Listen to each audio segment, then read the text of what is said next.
Bonsoir à tous, bonsoir à toutes, bienvenue dans ce nouveau webinaire de l'école de psychologie biodynamique. Et bonjour, bienvenue Rosanna. Oui, merci, bonjour à tous. Alors aujourd'hui, on a un sujet passionnant, la sexualité vue par le biais de l'héritage, comment ça peut sauter d'une génération à l'autre, et présenté par une personne tout aussi passionnante. Je te présente rapidement, Rosanna est thérapeute psychocorporelle depuis une vingtaine d'années, elle est superviseure, formatrice à l'école de psychologie biodynamique. Rosanna a également d'autres cordes à son arc, elle est énergéticienne, une pratique qu'elle travaille depuis une vingtaine d'années avec notamment Arim Corté, et est également sexothérapeute, encore certifiée en constellation familiale, etc. Donc un CV et une personnalité très passionnée, très attachante. Comme toujours, son webinaire sera en deux parties, une présentation durant 30, 35, 40 minutes peut-être. Puis Rosanna répondra. Vous pouvez poser dès maintenant via le chat qui se trouve à la droite de votre écran. Voilà, je crois que j'ai tout dit pour la présentation, donc je te laisse la parole. Merci Richard.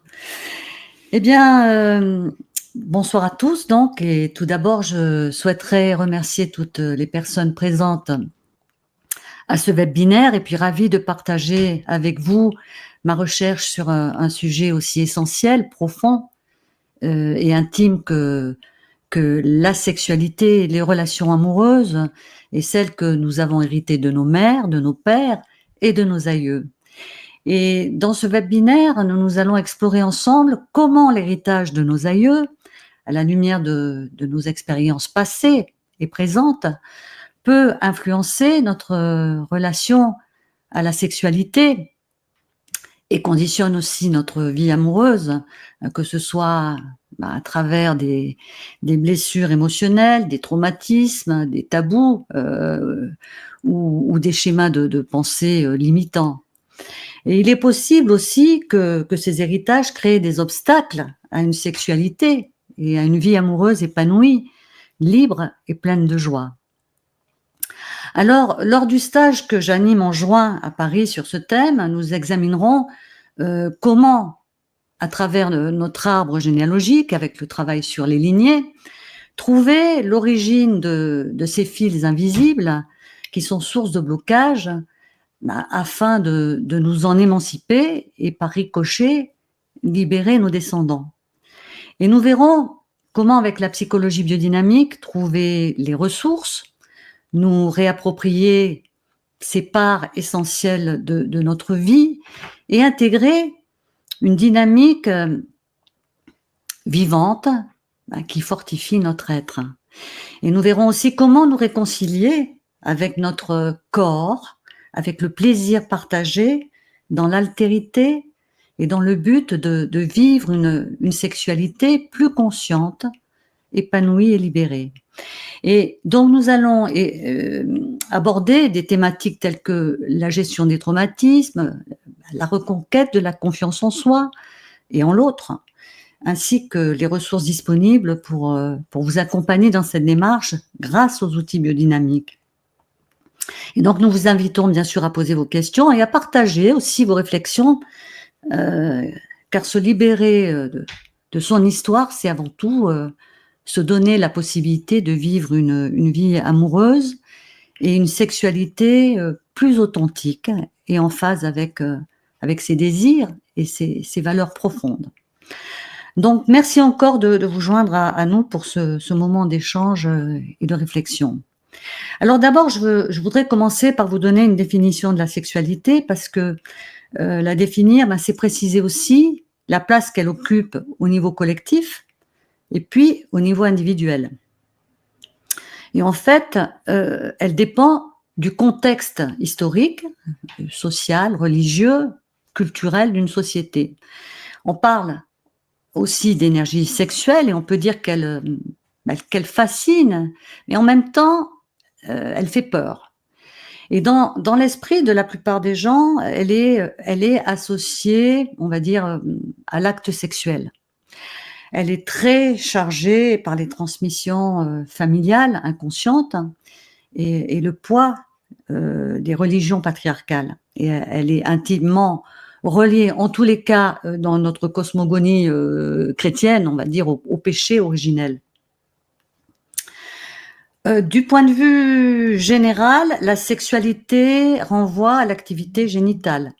Et donc, moi, je propose d'élargir le sujet en y intégrant la donnée intime, psychoaffective, et puis la donnée corporelle du sujet. Donc, tout ce qui concerne la sphère affective, la tendresse, certaines émotions, l'amour, le plaisir, des sens, va rentrer dans ce champ.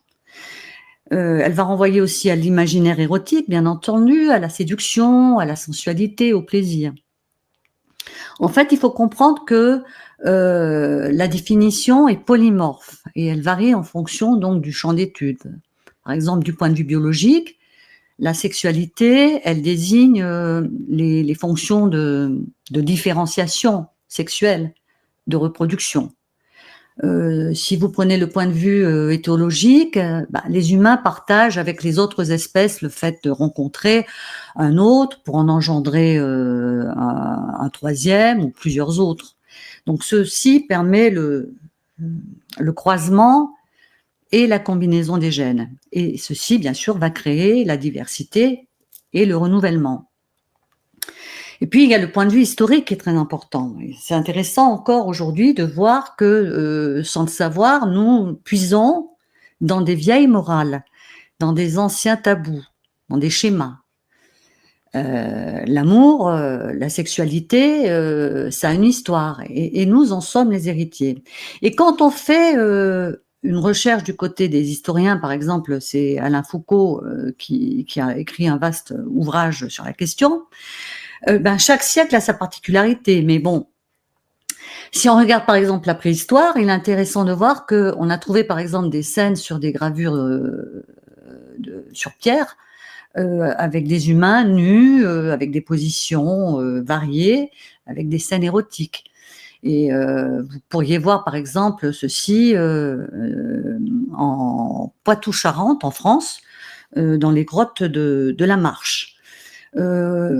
Au niveau du monde romain, par exemple, ils ont inventé le couple puritain avec une sexualité qui était très axée sur le phallus.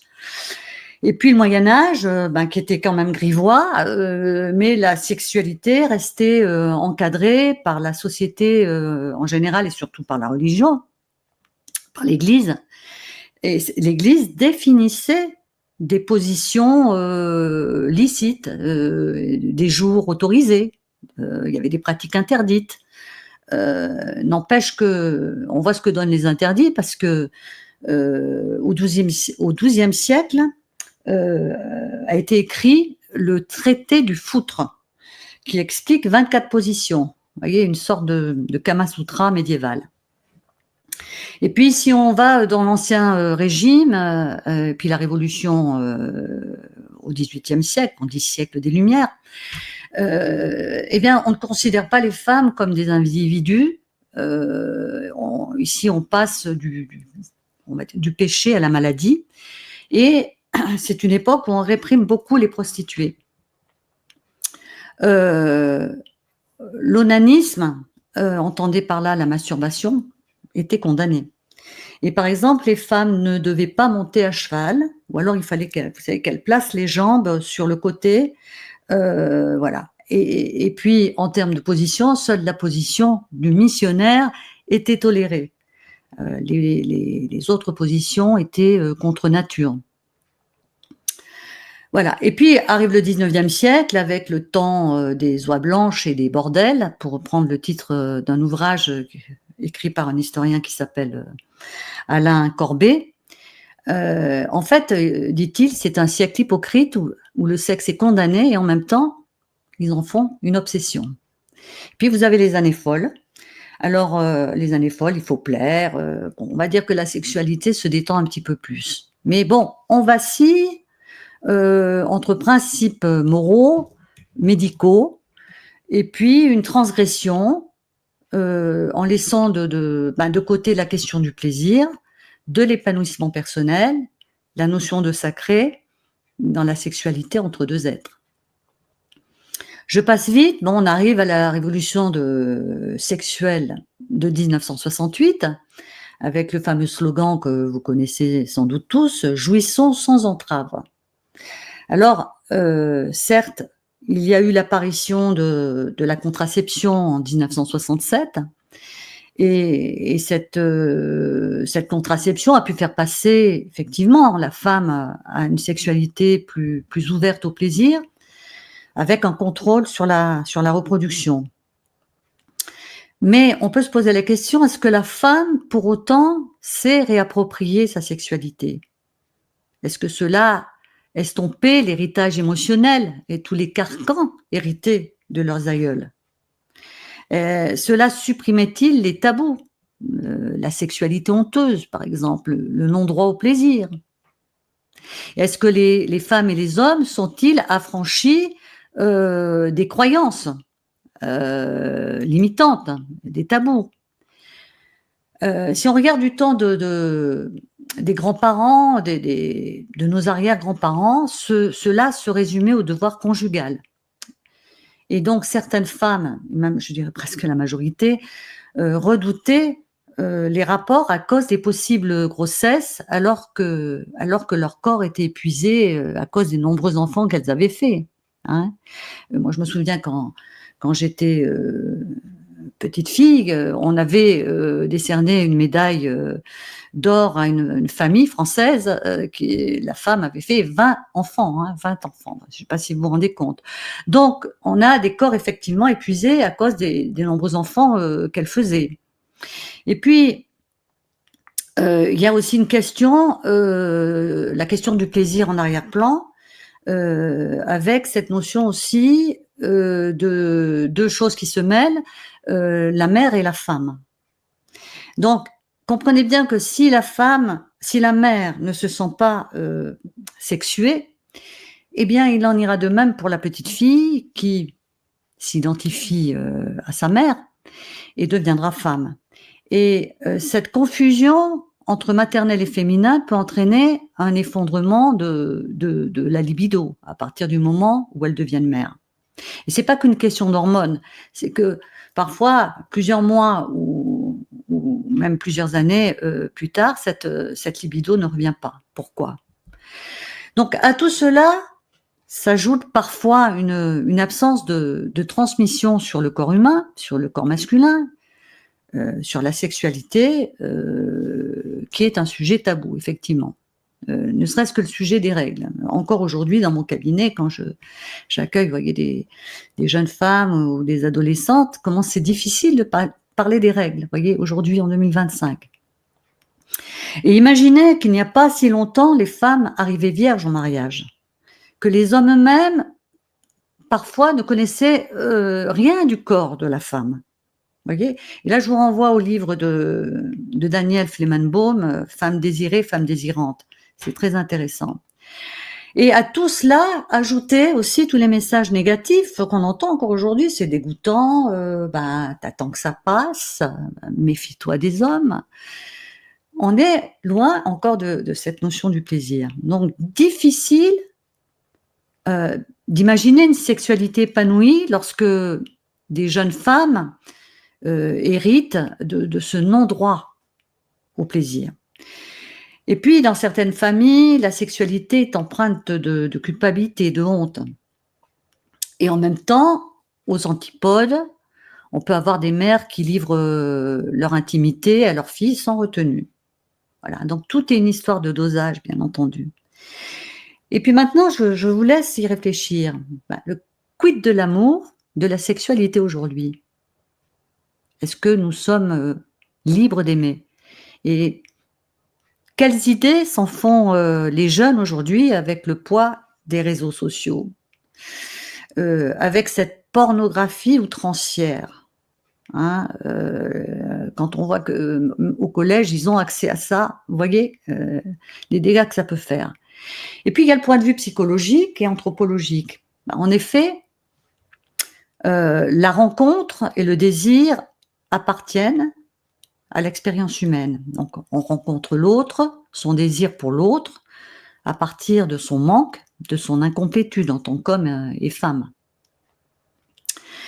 On peut évoquer aussi les questions du lien d'attachement. Le lien d'attachement qui est considéré comme essentiel dans les questions qui touchent effectivement la nature du lien amoureux. Et je vous invite à lire les ouvrages de Bowlby sur le nourrissant le bébé, car le type d'attachement va constituer le noyau important dans nos relations amoureuses ultérieures. Et nous voyons que la sexualité humaine est indissociable effectivement des aspects sociaux et culturels. Et d'un point de vue anthropologique, la sexualité va engager la question de la filiation avec une observation des comportements sexuels. Le mariage se révèle être une régulation sociale de la sexualité humaine. On va pouvoir rajouter l'interdit de l'inceste, qui figure universellement comme un point de rencontre entre le sexuel et le social. Et là, je vous renvoie à Lévi-Strauss. Donc, on constate, en tous les cas, dans nos sociétés occidentales, que le sexuel et le social sont bien intriqués. Et puis, moi, j'aimerais quand même rajouter aussi ce point de vue des philosophies orientales, parce qu'en médecine chinoise, par exemple, on l'appelle le qi, c'est cette énergie vitale. Les pratiques taoïstes orgasmiques participent à faire circuler cette énergie dans le corps pour soutenir donc le bien-être et puis la longévité aussi. Et puis, la même chose pour la médecine ayurvédique ou le tantra, avec le travail sur les chakras, qui nous montre comment faire circuler cette énergie donc sexuelle, donc des chakras du bas vers les chakras supérieurs, pour la transformer progressivement en énergie spirituelle. Et on en arrive au point de vue de la psychanalyse et de la psychologie biodynamique. Donc, on sait l'importance de la sexualité chez Freud et ses disciples.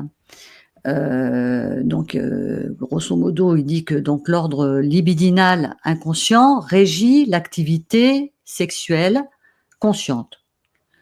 Voilà, l'ordre libidinal inconscient. Donc, je ne vais pas m'étendre sur l'approche freudienne, mais ce qui est révolutionnaire quand même dans ce début du XXe siècle, c'est de dire que la sexualité humaine n'est pas que soumise à une finalité biologique de reproduction, mais aussi à une finalité inconsciente on va dire de satisfaction, des pulsions. Et on peut souligner aussi l'importance du symbolique.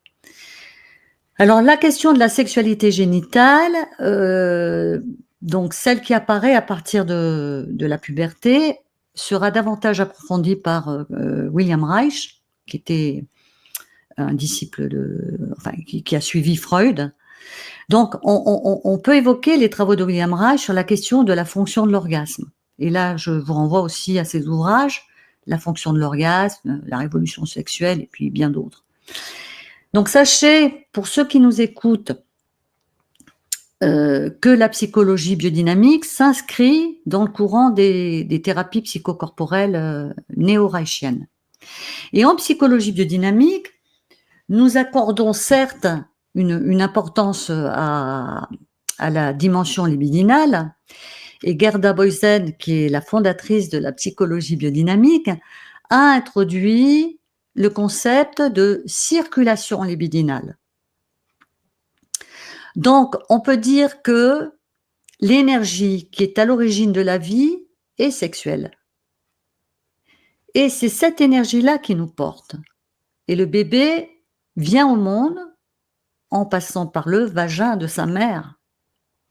Donc, la naissance est un acte à caractère libidinal. Et si, effectivement, on sait que quand la femme est dans un état total de détente, la naissance peut parfois devenir même orgasmique, vous voyez. Donc, revenons donc à cette circulation libidinale de Gerda Boysen. Donc, elle explique, Gerda, que l'enfant naît avec sa propre circulation d'énergie, animée par ce qu'elle appelle la vague océanique. et c'est cette vague océanique qui le maintient dans cet état de bonheur profond. Dans Psyché et Soma, donc, qui est l'ouvrage qu'elle a écrit, elle évoque l'importance de ressentir l'amour à chaque instant au fond de soi et non pas à l'extérieur. Donc on pourrait dire que le psychosexuel et le psychoaffectif concernent l'élan de vie et l'expression du lien d'amour. Donc le but de la thérapie biodynamique, c'est de retrouver cette circulation libidinale que Gerda Boysen relie au psychopéristaltisme intestinal. Alors qu'est-ce que c'est le psychopéristaltisme? C'est cette fonction qu'a notre intestin d'éliminer les tensions nerveuses, de digérer le stress. Et c'est cette circulation libidinale totale qui permet de s'abandonner à la fusion orgastique lorsque deux êtres font l'amour. Et lorsque Gerda donc dit la circulation libidinale est entravée, voire détruite, elle dit c'est tout le caractère merveilleux de la vie qui disparaît. Et donc, effectivement, notre éducation, le poids de la religion, lorsqu'elle est trop dogmatique, cette religion, celle que nous avons héritée de nos lignées, vont agir défavorablement sur notre bien-être indépendant. Et comme l'a écrit François Lévin dans un ouvrage intitulé « La psychologie biodynamique, une thérapie qui donne la parole au corps », je vais vous lire la phrase.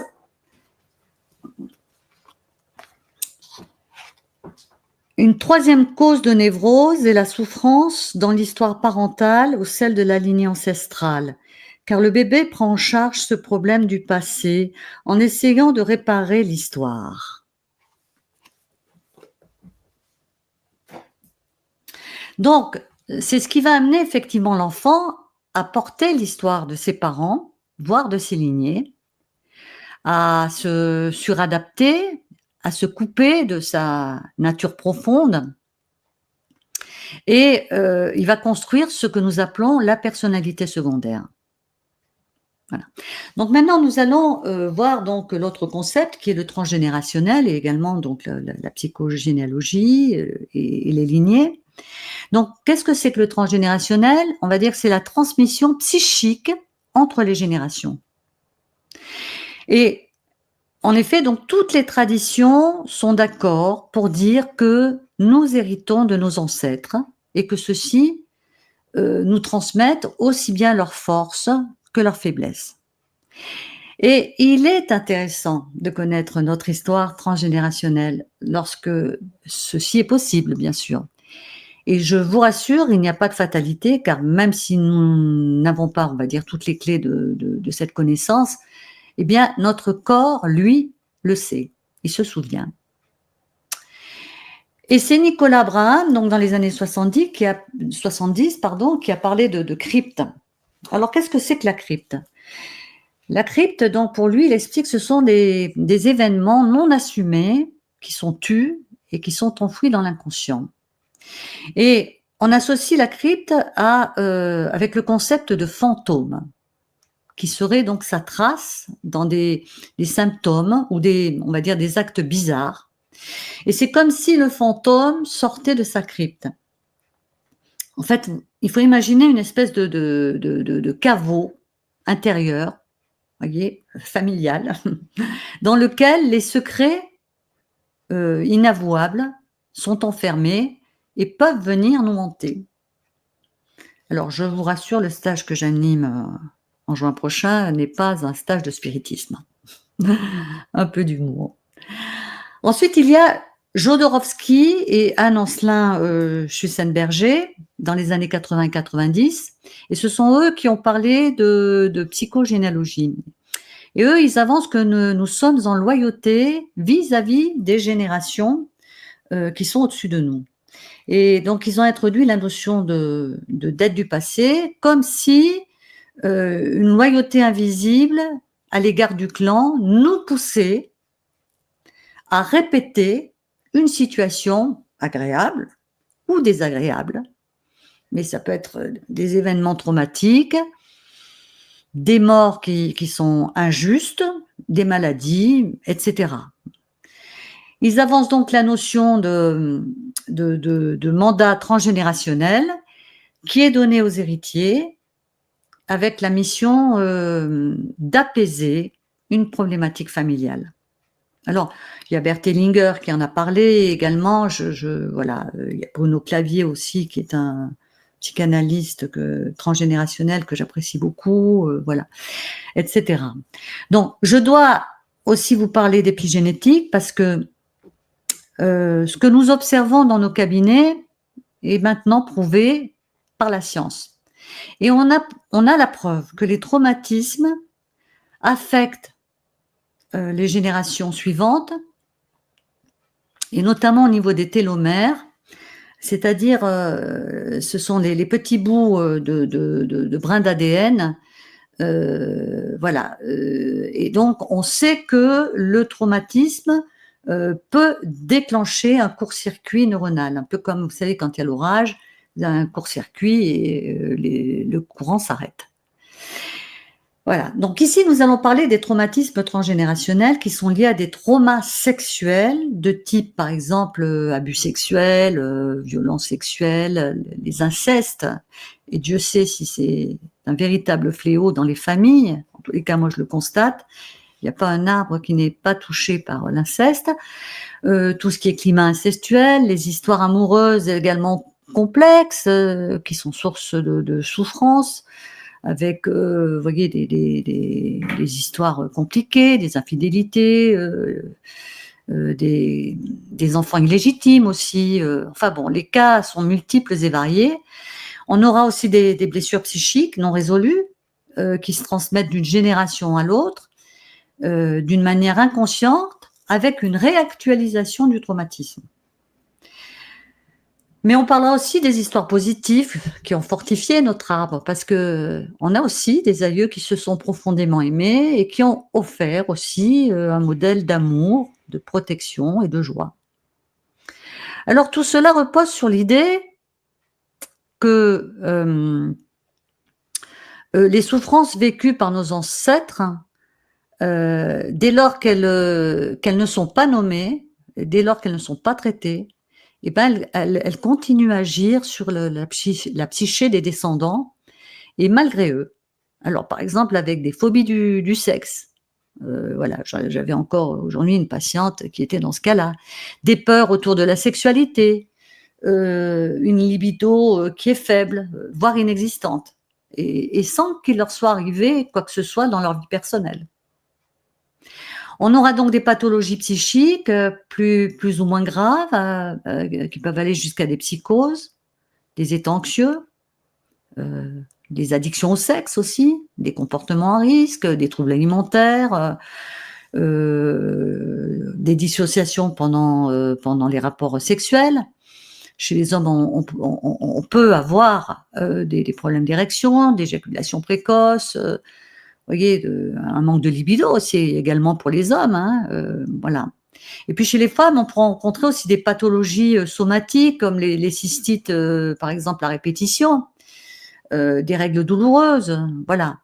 Et quand c'est récurrent, qu'on n'arrive vraiment pas à enrayer le problème, et même avec le décodage biologique, eh bien, en général, on va se mettre sur cette voie de recherche là sur le transgénérationnel. Donc, vous voyez, c'est comme si ces personnes étaient actrices et jouaient un peu dans un film avec un scénario qui aurait été écrit par un ou des ancêtres. Mais en général, ils ne le savent pas. Donc, moi, je pense à une patiente qui souffrait de vaginisme avec des douleurs pendant les rapports. Donc, je vais vous parler d'un cas. Et qui avait des règles douloureuses et abondantes. Un syndrome prémenstruel aussi à chaque fois, avec toutes les conséquences de ressenti, de culpabilité, de honte, avec des tensions énormes dans le couple. Et il y avait un risque de divorce. Et puis, curieusement, c'est pas dans le travail sur les lignées qu'émergea une ancienne mémoire. c'est dans un travail sur les rêves éveillés biodynamiques, sur les 3 mers. Alors, pour ceux qui nous écoutent, le rêve éveillé biodynamique, c'est un protocole qui a été créé par Christiane Lévin, directrice de l'école de psychologie biodynamique, et qui est basé sur la visualisation avec une descente hypnotique, donc avec une porte qui s'ouvre sur l'inconscient. Et le but du travail, c'est de réparer la nature du lien à notre mère et par ricochet à notre enfant intérieur. Alors cette patiente, donc, elle est prise de tremblements, de pleurs, voilà, lorsqu'elle elle arrive à la maison de la bonne mère. Et donc, avec douceur, j'arrive à la calmer, et elle décrit à un moment donné ce qui lui est apparu. Et elle voit une jeune femme à vélo, habillée, comme dans les années 40, se faire bloquer par des soldats allemands et se faire violer. Alors, nous savons, en biodynamique, soutenir des situations limites.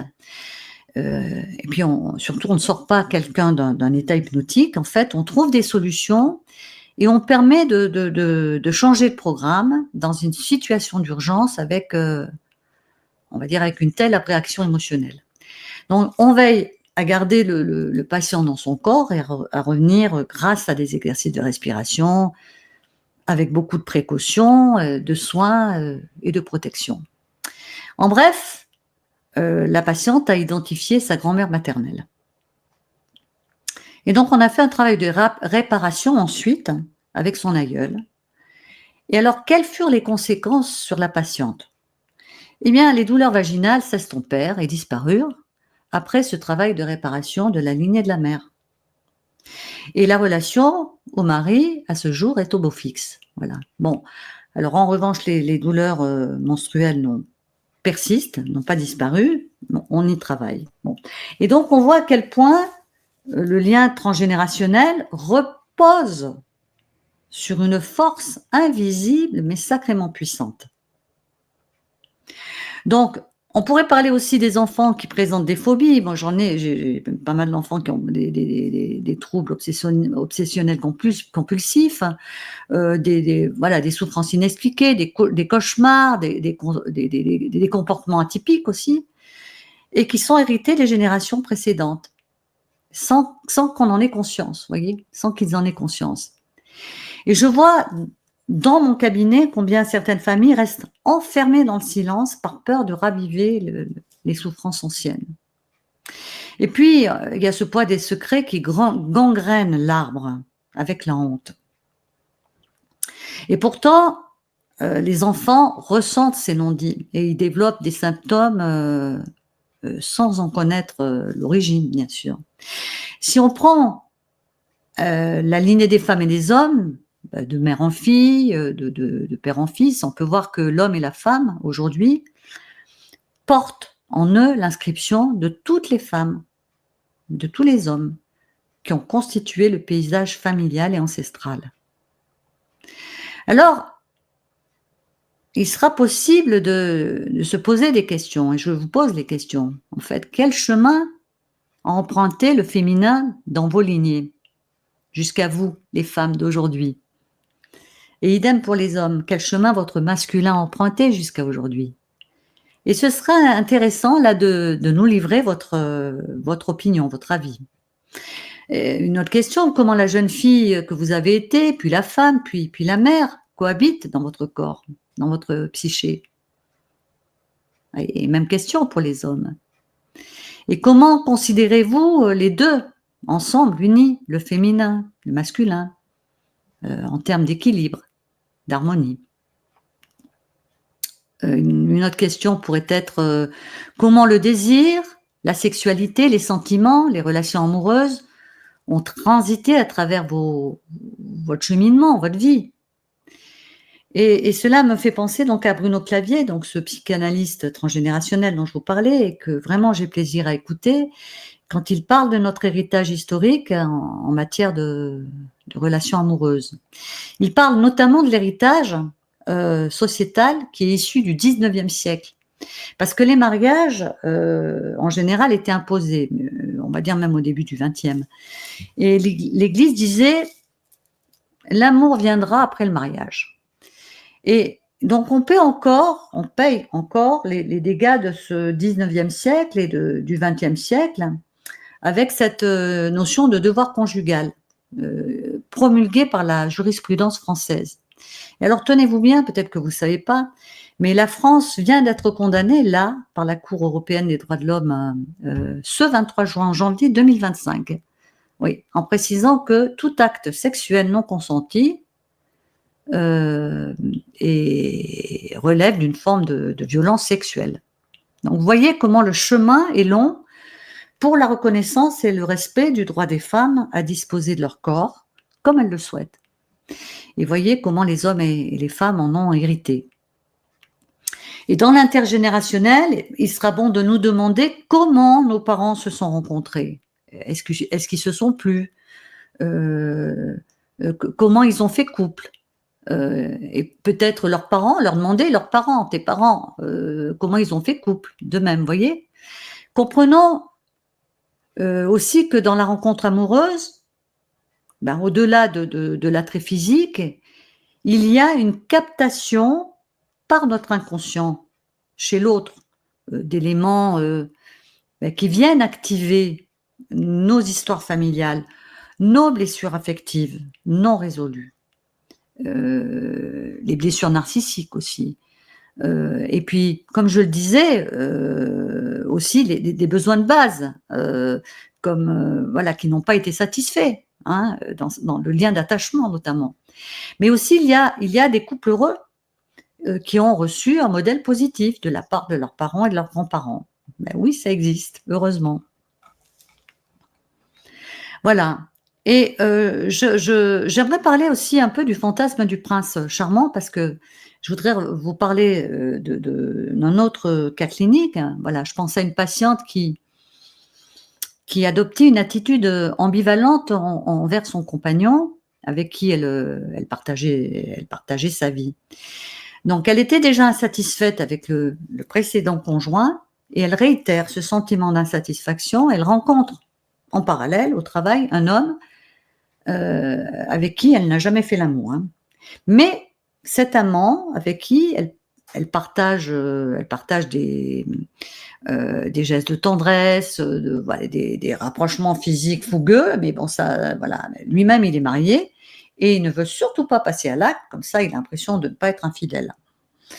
Bon, elle devient en tous les cas quasi obsessionnelle de lui, elle ne pense qu'à lui, elle le magnifie, et elle accuse de plus en plus, si vous voulez, une distance, voyez, une distance énergétique avec son compagnon, avec son conjoint. Et elle ne comprend pas pourquoi elle n'arrive pas à lâcher son prince charmant. Et alors, on fait une recherche dans son âme, elle fait une investigation donc auprès de ses parents pour savoir un peu quelle était la situation amoureuse de ses aïeux, et on trouve. Donc, on voit déjà que ses parents, à elle, donc ont divorcé lorsqu'elle avait 10 ans, et que son arrière-grand-mère maternelle, donc voilà, mère de sa grand-mère, avait eu un mariage forcé. Elle n'avait pas pu choisir l'homme qu'elle aimait du fait qu'il avait un statut social inférieur, enfin considéré comme bas par la famille, par sa famille. Et la grand-mère maternelle dira que sa mère, pendant toute sa jeunesse, avait passé son temps à lui parler de son ancien amour et qu'elle en avait le cœur brisé. Voilà, donc c'était un amour impossible. Donc voyez, on a là une structure malheureuse qui est véhiculée à travers les générations et qui n'a pas pu être traitée, métabolisée. Voilà le fantôme dont on parlait aujourd'hui. Voilà, ici, c'est l'homme aimé qui hante, vous voyez, l'inconscient féminin. Et donc, nous avons fait un travail symbolique de connexion et de libération avec cette arrière-grand-mère qui, donc progressivement, ce travail-là a amené la patiente à se détacher de son amant pour investir entièrement la relation avec son compagnon. Donc, vous voyez, la charge inconsciente d'attachement est forte, mais on peut arriver effectivement à la dissoudre. Et donc, vous voyez une fois de plus comment l'histoire des grands-parents, des arrière-grands-parents peut façonner l'inconscient des petits-enfants. Et ceci rend parfois difficile la distinction effectivement entre ce qui relève de son propre vécu et de ce qui vient de l'héritage familial, effectivement. Donc, prenons conscience que les générations sont multiples et que on peut s'appuyer, ça c'est une chose qui est importante, sur les bons ancêtres. Et ça, c'est une idée. Cette idée, ce sera un des piliers du stage que je vais animer en juin. Et je veux vous parler maintenant de l'arbre et le corps de notre arbre.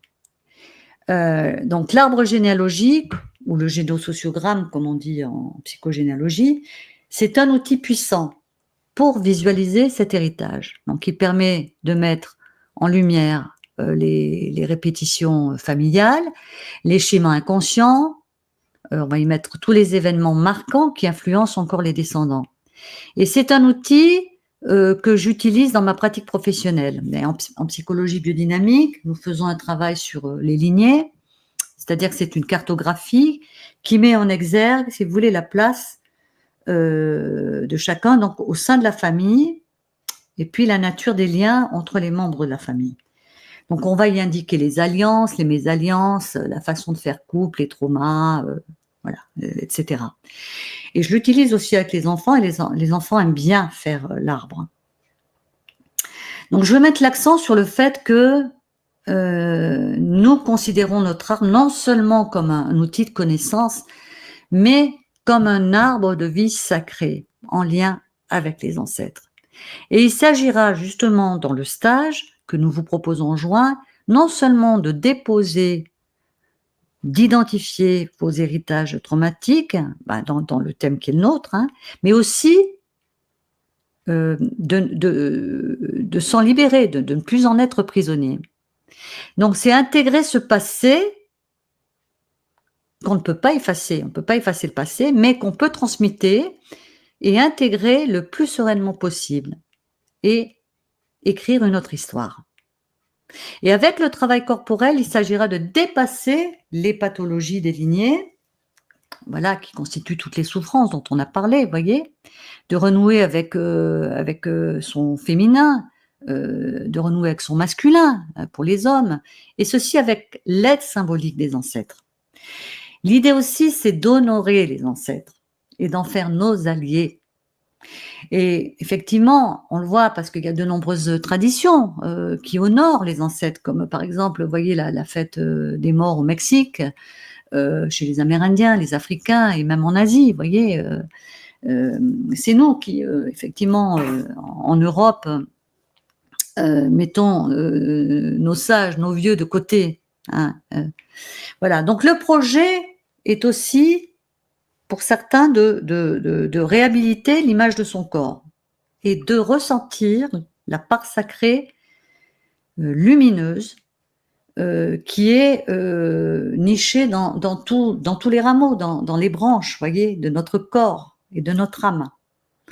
Et il s'agira donc de repartir avec une nouvelle feuille de route, avec des pistes à explorer, mais repartir avec une compréhension éclairante et la sensation vivante dans le corps, vous voyez, de sentir le flux de la vie, dans le flux de la transmission qui vient irriguer notre enracinement. Et sentir que cette énergie sexuelle qui a été réprimée, héritée, en fait, c'est de la pure énergie de vie. C'est un puissant moteur au service de notre être. Et c'est elle qui nous donne l'élan de. Donc, l'idéal étant de considérer la sexualité comme quelque chose de sacré. Et dans ce stage, nous allons travailler avec différents outils, avec des rêves éveillés, des constellations, du psychodrame, des dessins, des photos, de la danse, voilà, des massages biodynamiques, voilà, pour réguler, des rituels, voilà. Donc le fait aussi de travailler en groupe sur ces sujets, le groupe sera un véritable soutien avec une écoute, une expression de chacun dans le partage de la parole, voilà, avec le respect de chacun, dans un cadre qui est fait d'attention, de bienveillance et de transmission. Et vous dire que je serais heureuse également d'avoir 2 assistantes merveilleuses à mes côtés, voilà. Et ça va être très bien voilà, de pouvoir être assistée par ces personnes, Claire et Hélène. Et donc ce travail que vous faites, voilà ce que je veux dire, non seulement vous libère, et ça c'est très important, mais libère les petits qui viennent après et seront de futurs parents, de futurs grands-parents. Voilà. Donc, à leur tour, vont libérer, vous voyez, tout l'arbre. Voilà. Et on libère aussi en même temps les ancêtres. Ça veut dire que si je suis heureux dans l'amour, que j'offre cette qualité de joie libidinale, comme disait Gerda Boysen, c'est le flux de la vie que je fais circuler dans le tronc et les branches de mon arbre, et que j'offre ainsi aux générations suivantes un tronc solide, un arbre qui est capable de braver les tempêtes.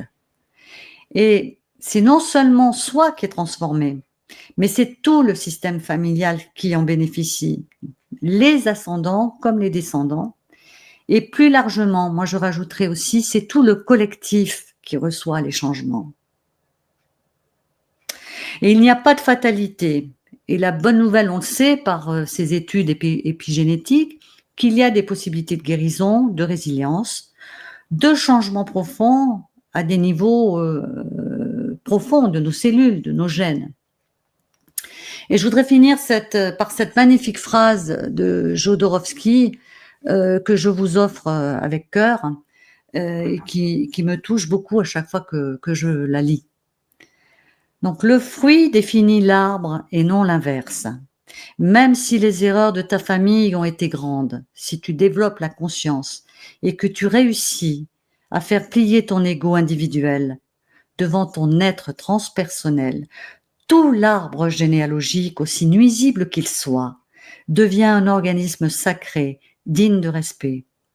En changeant, toi, la vie de tes ancêtres prend un sens. Car étant apparemment tombés dans le piège, ils ont produit un descendant capable de se chercher avec patience et persévérance jusqu'à monter du soi vers nous.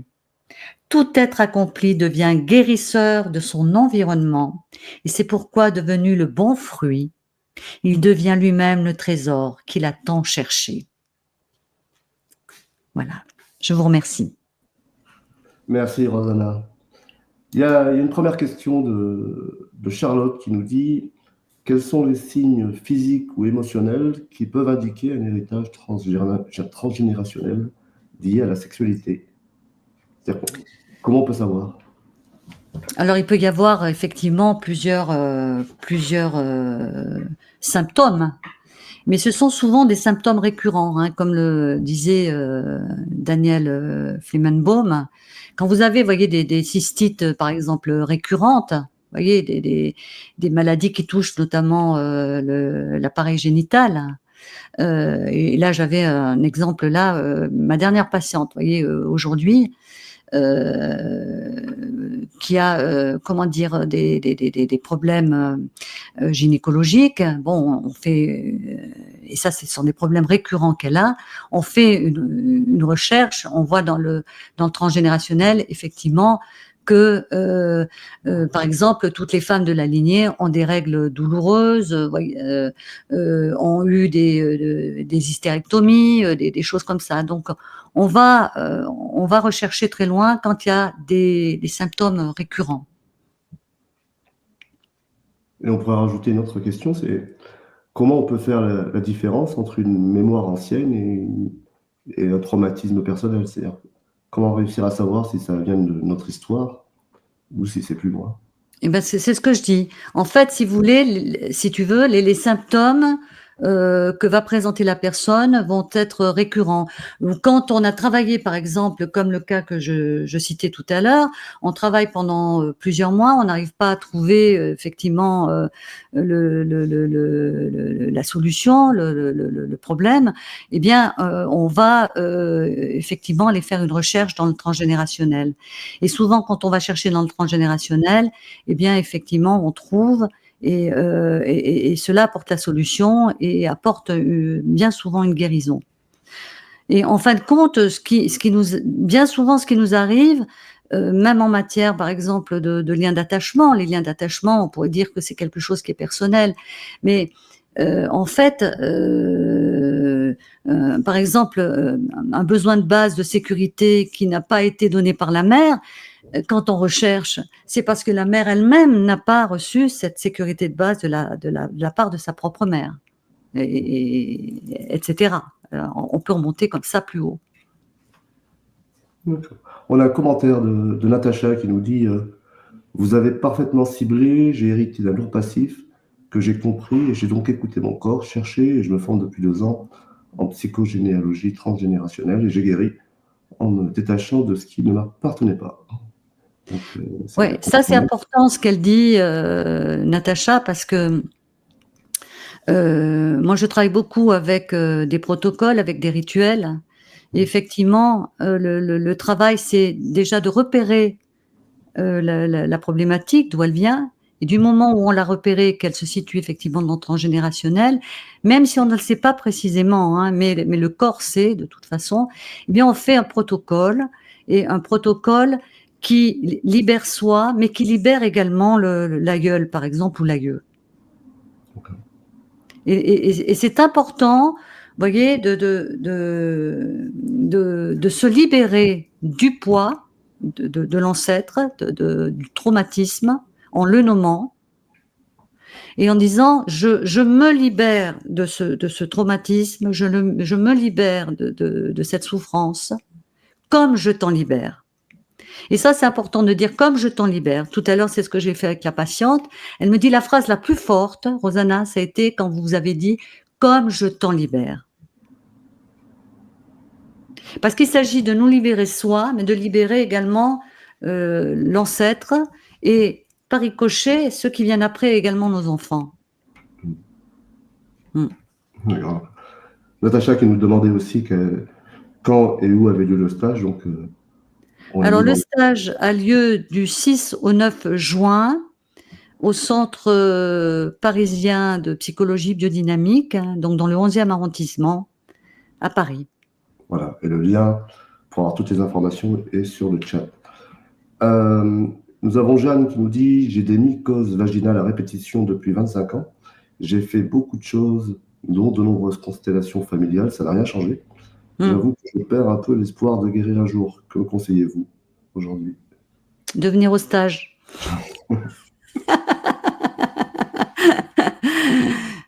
En fait, il faut continuer à investiguer, à travailler sur le corps et peut-être de travailler avec un thérapeute psychocorporel biodynamique, pourquoi pas.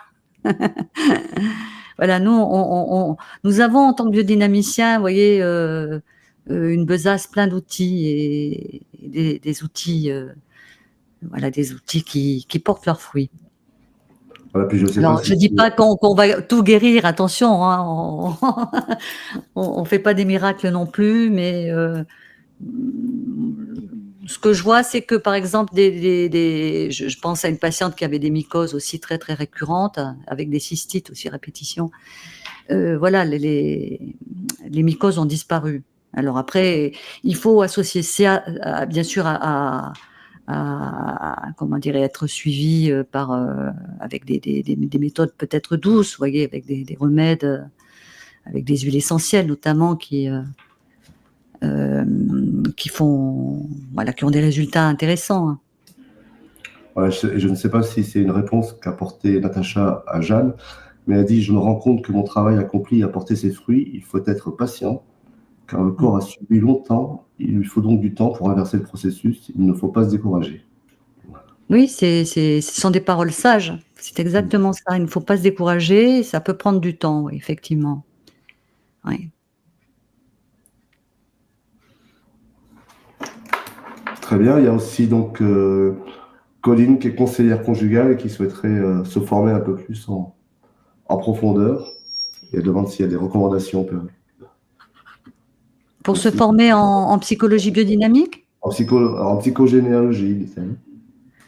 Ah, alors là, si vous voulez, donc la psychogénéalogie, c'est une autre approche. Donc, nous appartenons, si vous voulez, à la psychologie biodynamique. C'est une approche psychocorporelle. Certes, on fait un travail sur les lignées. Moi, je pousse peut-être un peu plus loin parce que moi-même, je me suis formée aussi en psychogénéalogie. Mais en fait, si elle veut se former en psychogénéalogie, il y a des écoles qui existent, hein, si elle veut une formation plus pointue en psychogénéalogie. Elle peut rechercher sur le net, elle trouvera des formations très intéressantes, notamment celle de Noël Lamy, de Marie-Noël Lamy, je crois. Oui, c'est ça. Il y a aussi Jean-Baptiste Suard aussi, c'est très très intéressant ce qu'il fait.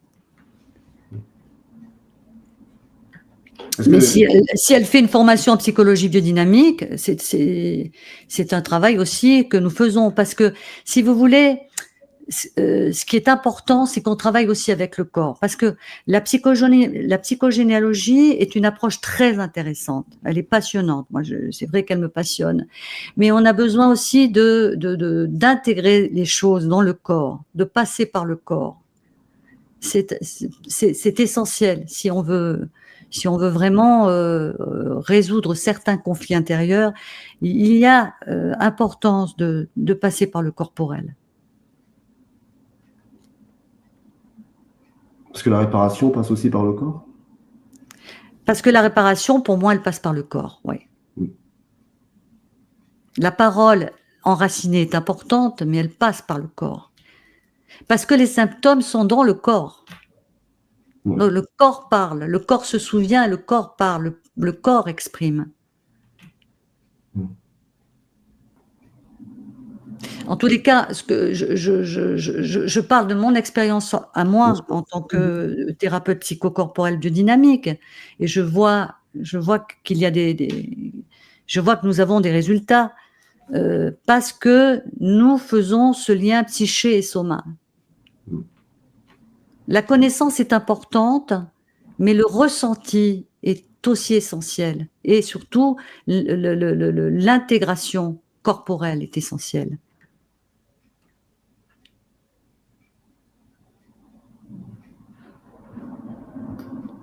Parfait. Eh ben, je crois qu'on arrive au terme de ce webinaire. Donc, merci à tous, merci d'avoir participé, puis merci Rosana. Et puis, merci à tous, merci à toi Richard. à une prochaine fois. Et à une prochaine Ouais. fois. Bonsoir à tous, merci.